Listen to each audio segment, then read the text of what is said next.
Hi! Welcome to my channel. So yan, good morning. Magpe-prepare ako ngayon ng aking uulamin. O, diba?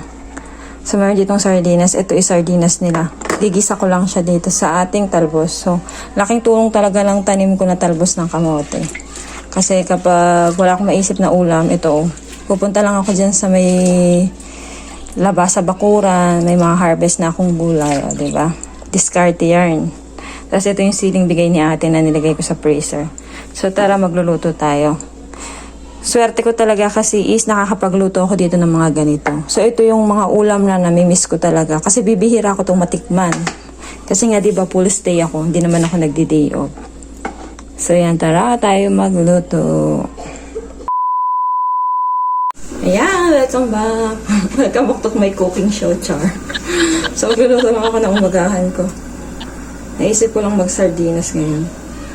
So, swerte mo dito kung nakakapagluto ka ng mga gantong pagkain sa bahay ng employer mo. Lalo na kapag ang alaga mo is couple. Ang couple kasi yun yung mag-asawa. Pag yung single, ang tawag dito, libad. So, swerte mo kapag nakakapagluto ka ng ganto kapag ang iyong alaga ay couple. Kasi yung iba dito kalimitan, ang problema nila yung mga asawa. So, swerte ko kasi si Ima is mabait. Magkasundo kami. At saka, hindi siya maselan. Nakakapagluto ako ng mga pagkain na gusto ko. Hindi lang talaga ako nagtatangka magluto. Is yung baboy. Yun ang hindi ko pati nang lutuin niya. Sabihin sa kanya. Nakapagluto ako ng dito isang beses, pero patagot. Pero hindi ko pati na rin magsabi sa kanya.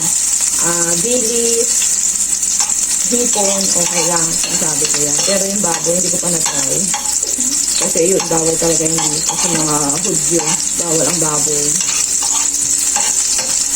Yung iba dito nakakapagluto ng gano'n pag ang mga alaga is mga libad, yung solo. Kumbaga sila lang dalawa sa bahay. Sa yung bossing sa bahay. Kapag gano'n. Kasi ang mga anak nakikita lang yun dito kapag sabat. Meron naman na pagkatapos ng trabaho, minadala sa magulang. Iba-iba.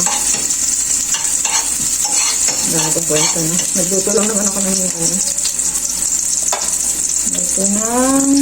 atis.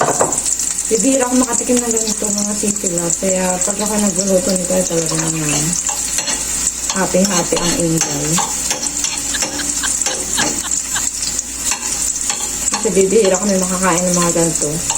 Yung iba, kapag nag-day off, yung mga weekly off yan. Eh kasi diba full stay ako. Gusto ko naman mag-full stay din. Kasi sayang din yung bayad. Mas malaki din kasi ang bayad ng sabat. Isa sa regular din.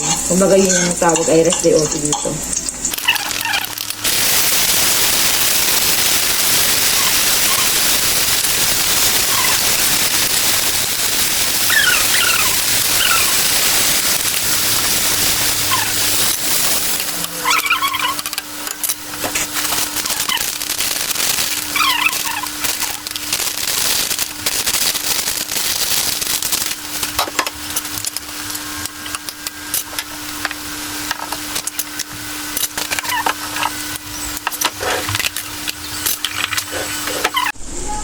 Kain tayo.